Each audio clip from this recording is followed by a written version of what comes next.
নমস্কার, আমার 5th number ব্লগে আপনাদের সবাইকে স্বাগত। দেখতে দেখতে চলে এলাম আজকে আমাদের যে ঘোরার জায়গাটা। দেখে বলুন তো এটা কোন জায়গা হতে পারে? ত্রিপুরার যারা আছে তারা সবাই চিনবে।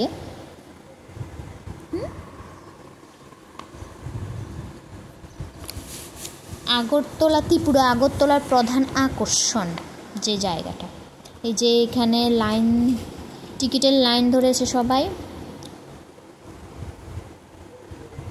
টিকিট দেখিয়ে এরপর ঢুকতে হয়। ইন্ডিয়া থেকে যারা তারা সবার 50 টাকা, বাংলাদেশিদের 100 টাকা, আর যারা বাইরে থেকে আসে অন্যান্য দেশ থেকে আসে তাদের জন্য 150 টাকা। ওই যে দেখুন এখানে একজন শুয়ে আছে, আনন্দে শুয়ে আছে।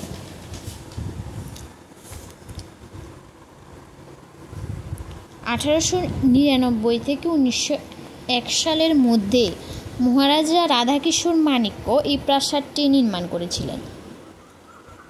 এটি একটি দ্বিতল প্রাসাদ যার মিশ্র স্থাপত্য শিল্প রয়েছে এবং 3টি উঁচু গম্বুজ রয়েছে, যার মধ্যে কেন্দ্রে যেটি রয়েছে ওইটি 86 ফুট উঁচু।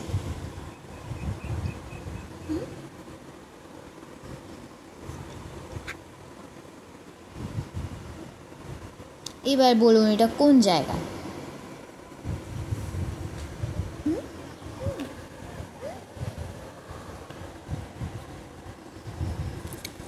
এক বর্গ কিলোমিটার জুড়ে প্রাসাদটি রয়েছে।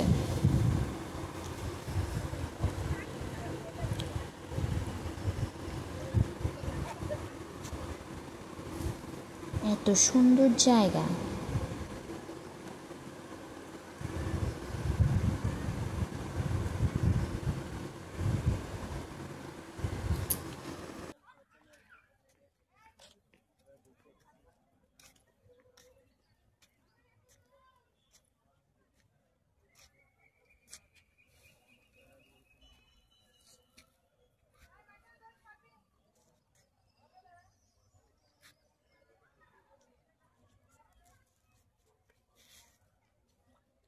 অবশ্য সবাই কেমন আছেন? আজ আসলাম ত্রিপুরার সবচেয়ে সুন্দর একটা জায়গায়, যে উজ্জয়ন্ত প্যালেস। আমার পিছনে আছে উজ্জয়ন্ত প্যালেস।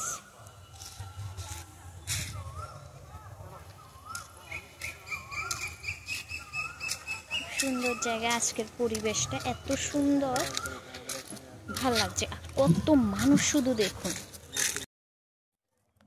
আর দেখুন কত মানুষ এসেছে আজকে, চারিদিকে শুধু মানুষ আর মানুষ।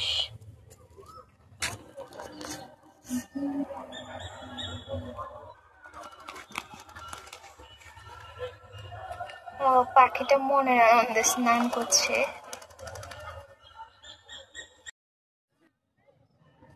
আজকে এত সুন্দর লাগতেছে, সুন্দর লাগে না? ঠান্ডা ঠান্ডা পরিবেশ। প্রাসাদটারও আজকে খুব সুন্দর লাগে।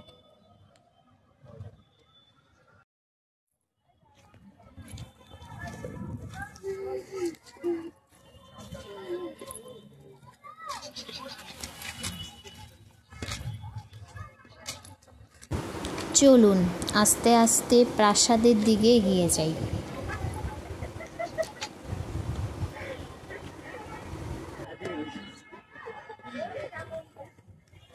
এই গাছগুলো খুব সুন্দর, খুব ভাল লাগে।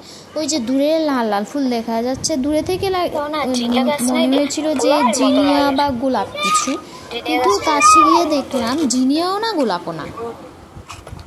এই যে দেখতে দেখতে প্রাসাদের একদম কাছে, উনিও ব্লগ করছেন। ও জগন্নাথ বাড়ির কীর্তন চলে না?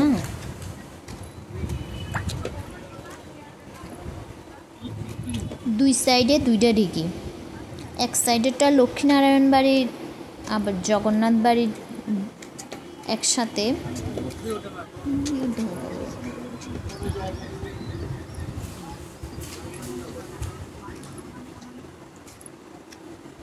এক সাইডের দিঘিটা থেকে জগন্নাথ বাড়ি আর লক্ষ্মীনারায়ণ বাড়ি দুটোটাই দেখা যায়।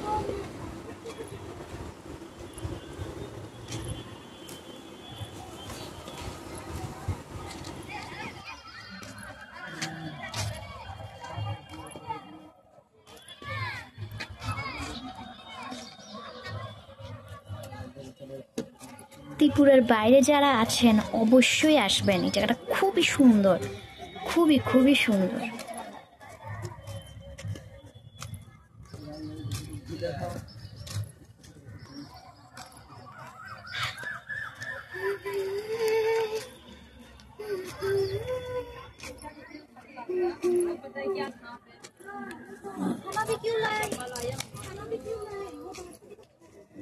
ওই দিকটা একটু পরে যাওয়া।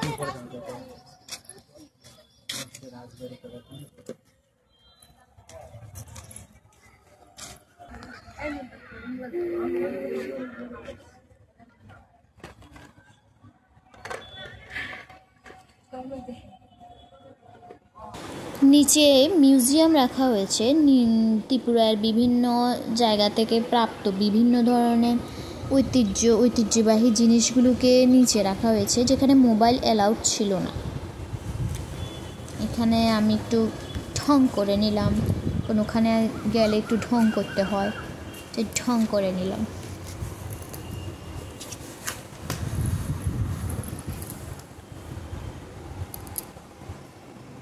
অমরপুরে প্রাপ্ত উদিত প্রস্তরস্তম্ভ।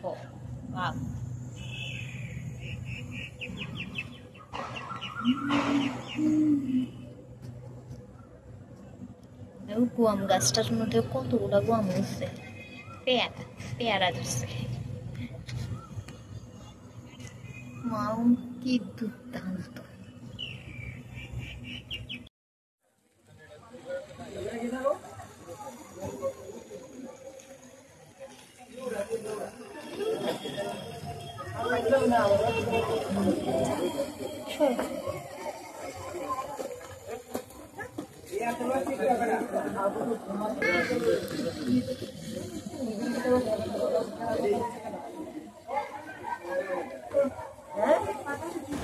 উপর দিয়ে মিউজিয়াম থেকে বের হয় এই জায়গাটা থেকে। এখানে জায়গাটা খুব সুন্দর, ভাল লাগে।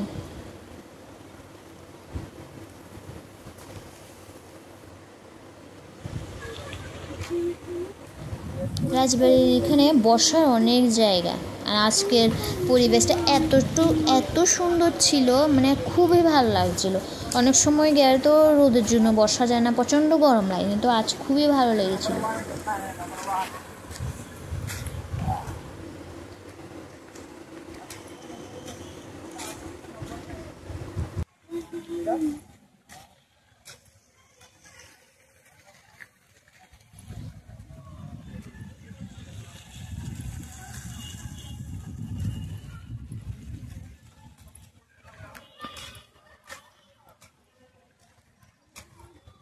আজকে খেলা হইতেছে না কে রে?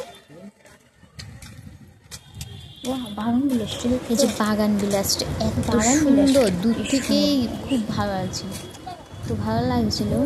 ঠেলানি এই যেটাকে আমি ভুলে জিনিয়া ফুল বা গোলাপ ফুল মনে করেছিলাম, কিন্তু কোনোটাই না। এগুলো কী ফুল আমি ঠিক নাম জানি না। এখানে সুন্দর দিঘির পাড়ে বসার জন্য চেয়ার দিয়েছে। ওই যে দূরে জগন্নাথ বাড়ির চূড়া দেখা যাচ্ছে।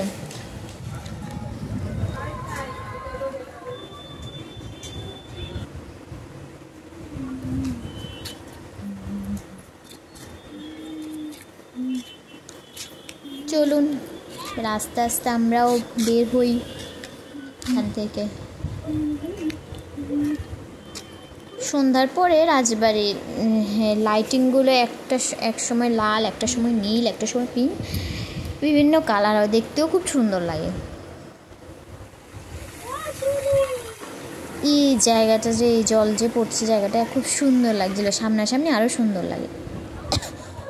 আপনাদের উদ্দেশ্যে একটা কথা, যে 5টার আগে প্রাসাদে ঢুকবার চেষ্টা করবেন, না হলে ঢুকতে দেবে না। দেখুন এখানে কত মানুষ দাঁড়িয়ে রয়েছে ঢুকার জন্য, কিন্তু দেবে না, ঢুকতে দেবে না। প্রাসাদের বাইরে মেলা বসেছে, বিভিন্ন ধরনের খানার জিনিস বসেছে, ফুচকা, মোমো, চাট, আইসক্রিম, অনেক কিছু। আর নববর্ষ তো ওই দিন মেলাও বসেছে।